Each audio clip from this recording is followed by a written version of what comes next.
Yo,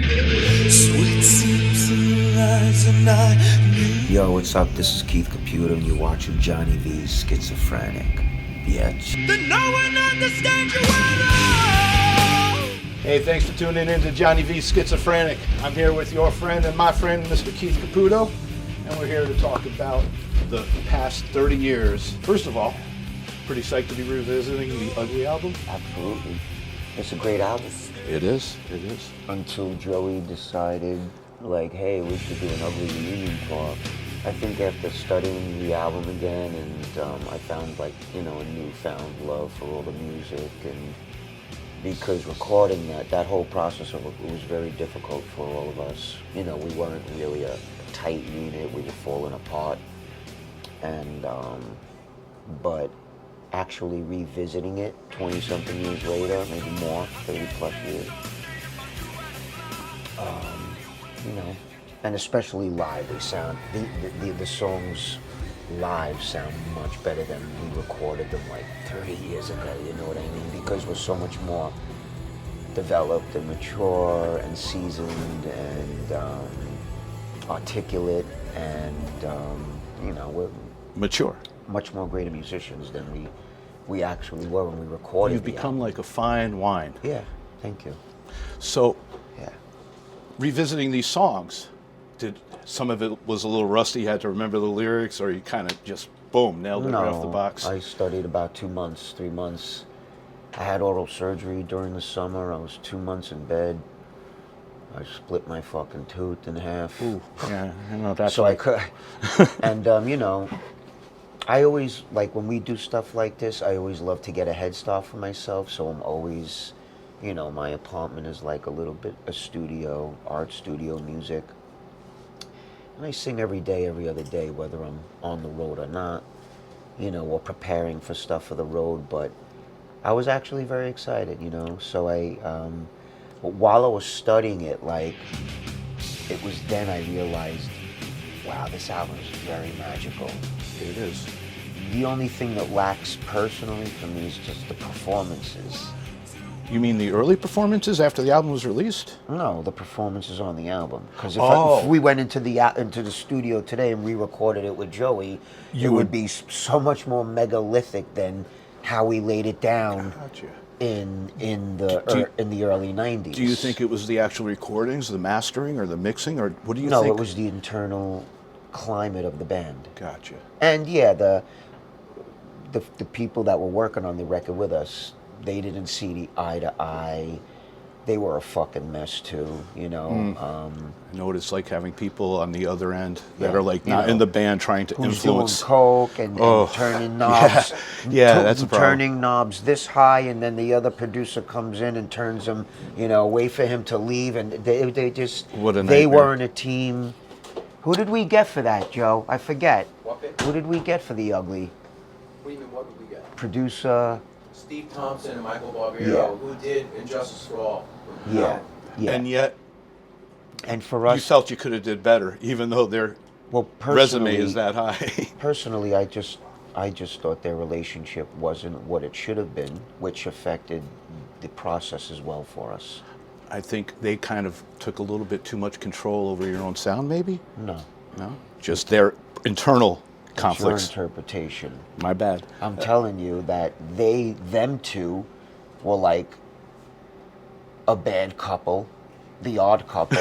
They didn't see eye to eye. One of them was fucking all tooting out.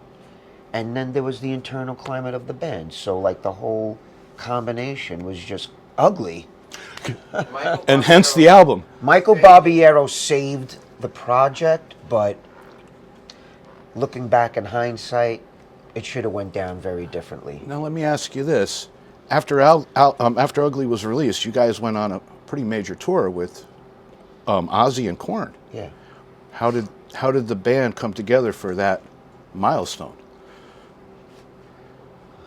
Like we would come together if we were touring with Snot. It didn't make a difference. Yeah. You guys You weren't know? like awestruck on the switch. Of course, I mean, like we were friends with Korn, you know. Yeah. And me and Jonathan were close on the tour, and Yeah, we're still. yeah, you know, and Joey was very close with the whole Aussie camp, so we were just honored and very grateful that, you know, we were major players back then. You know, until we You're still major players. until we really started holding on to our integrity and wouldn't allow the industry to mold us the way they wanted us to mold. To be molded. Never change So, your sound for some you know, studio. That's why we had a tumultuous journey, I believe, because when you're a band that possesses integrity and doesn't let that dignity go for anyone, everyone else around the band gets fucking butthurt. Did that have any reflection on the name of the third album? Soul Searching Sun? Do you feel that was an influence on the title itself? Yeah. I don't know. It was too far back when, but I think we were at a point where, you know, we got rid of a few cancers in our life and we were ready for a new higher frequency. And that's what landed the album title, at least as far as I can remember. Cool. Well, I mean, when you just talked about how Ugly was written and produced and put together in the studio, and then the album Ugly, kind of as you said, it was ugly.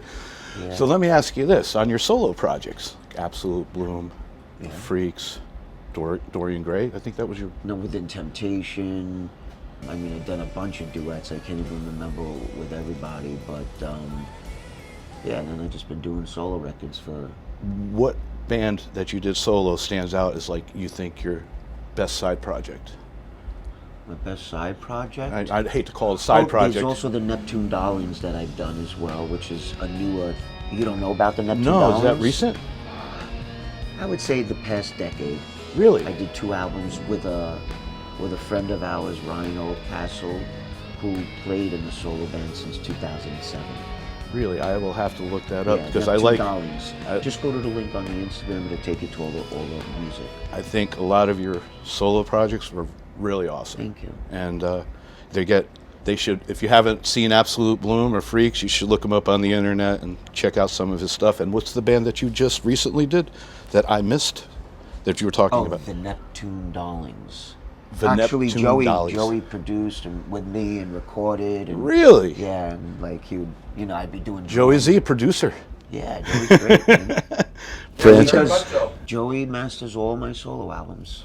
All right. Joey mastered 1, 2, 3, 4 solo albums. That's something I did not know. I remember you used to play at CB's a lot. Yeah. And just acoustic at the gallery. Yeah. I was doing residencies. and you were doing was it Thursday? I can't remember. It was every Thursday. Yes, I remember. I went to a few of them. I even played the day my dad was in the coffin. We were all looking at my father. My father was dead. And you played that night? And it was a sold-out night at CB's, so... It was good to get it off your soul. I'm looking at my pop and Joey and my cousin Chris and my little brother Johnny, and we're like... And they're all looking at me, and we're like... My father doesn't want me to look at his fucking corpse. He wants me to go rock. Mm-hmm. So I went. Absolutely, man. I mean, I cried on stage and all that shit. My best friend passed away in my arms. Yeah. On one day, and then I went and played a show that night. My friend Joey Roger played, died in my arms, and like you said, he wouldn't want me to cancel the show. He wanted me to go there and see everyone, and I get it. Instead of going pussy, you know, it's like... Well, listen, I know you got a big show coming up. I think you've answered all the questions I had. Did you hear the Sound of Scars album? Scars was a little bit less known by me. It came out in 2019, I think, or 2018. You have to sit with the album. Yeah, It's I haven't great gone over it album. as much as the other albums because, you know, they've been around since like 96, You 97. should. Do you know Broken Valley? That was in That 2000. was with Greg Fiddleman in 2005. And Greg Fiddleman, you know, he did Tom Petty, did Red Hot Chili Peppers, Metallica, Jet, you name it. And he did the Broken Valley album with us. What studio? We recorded in Prince's studio in California. It's fucking amazing. So your discography is quite You large. have to catch up, I've bitch. seen a lot of your discography, and you've got a lot of albums out there that Yeah. I have not caught up I with. got a lot of that's for solo sure. records too. Like Yeah, well, that I'm kind of up to about 2004 for your okay. solo stuff. What? I don't know why 2004 is the year I kind of drop off the music scene, but it was kind of the season I kind of had kids. Did you get? Yeah, that's Got why. married. You became a dad. Yeah. And you grew up. As a matter of fact, and your priorities change, man. my son is coming to his first show tonight, and you will be his first Awesome. concert. So he's looking forward to it because he stole all my band shirts. So he has like Madball shirts, Life of Agony shirts, Biohazard shirts. He's never seen them, so he's like so psyched to see a band that he's had a shirt on forever, and he's just like, oh, this is gonna be awesome. You were with Resin, right? Yeah, Resin back in. We broke up in 2014, people. Took our last bong hit. Anyway, it was a pleasure. Well, as I said, so hopefully some new stuff in the future. Yeah, you know, we did, I don't know if you heard, we did release a song a year ago called The Crow. When they released the new Crow movie, we're big fans of the whole Brandon Lee thing. So we basically kind of did like a spite release. You know, It's good. That's a good kind idea. of like, because our good buddy Corinne Hardy, who directed The Nun and directed a bunch of Gangs of London and a whole bunch of other movies, he became, you know, he was also a Life of Agony fan. I met him in 1991. We've been friends ever since. And then he wound up being a big-time producer in Hollywood. And he was going to do the original Crow. And he asked us to do the song for the new Crow movie. But, of course, all the retards in Hollywood, all the big wigs, they tried to fuss about with his creative script.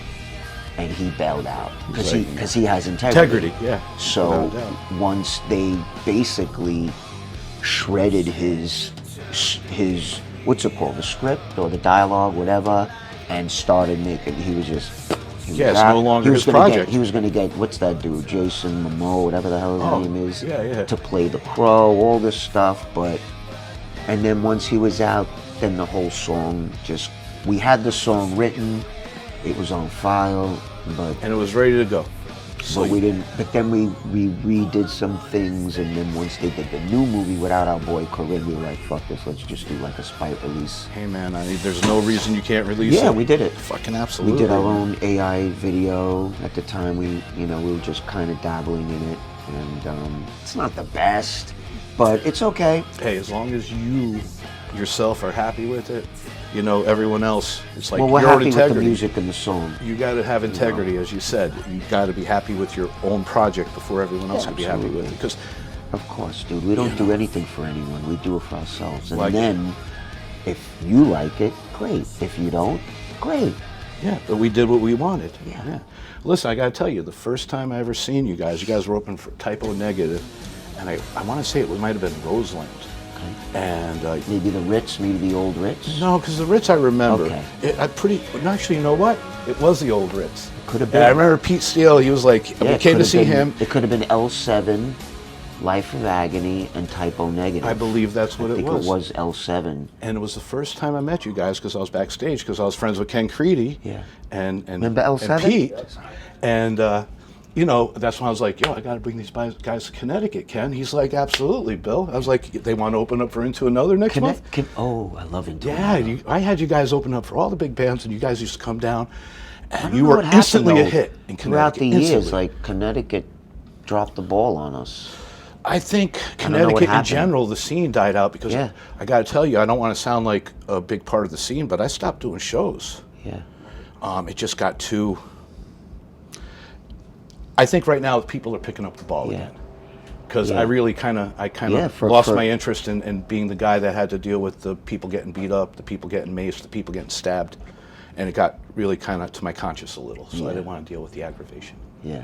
Connecticut is not one of our cherry markets. Connecticut isn't working for anyone. Really? Sick of it all. Really? Madball. Nobody's drawing in Connecticut like they used to. But now I think there's a different era right now. People are starting to Yeah. come I out think back on board. Tonight, I was surprised. I think we have 300 plus pre-sales, which Yeah. is not a lot, but like we played Toads like 5-10 years ago. We're like, we're never coming back to this fucking place. Yeah, I don't know. Because it ain't worth it. I didn't understand that show. I was there. Oh, you were there? Yeah, I was Bad absolutely vibes, there. man. I didn't like it at all.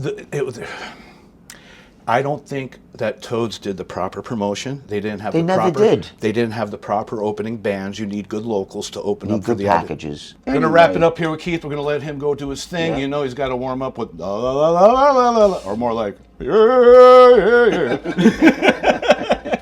Keith, Thank thank you, you my for your friend. time today. It's always a pleasure talking Bless to you, your my friend. spirit. Take care of your wound. You know. Yes, I will and lick my wounds all better your this year. spiritual wounds, your psychological. You know. Hey, it's a rough fucking road, but we all Listen. travel it and don't look back. Listen, the Holy Spirit is protecting and guiding you.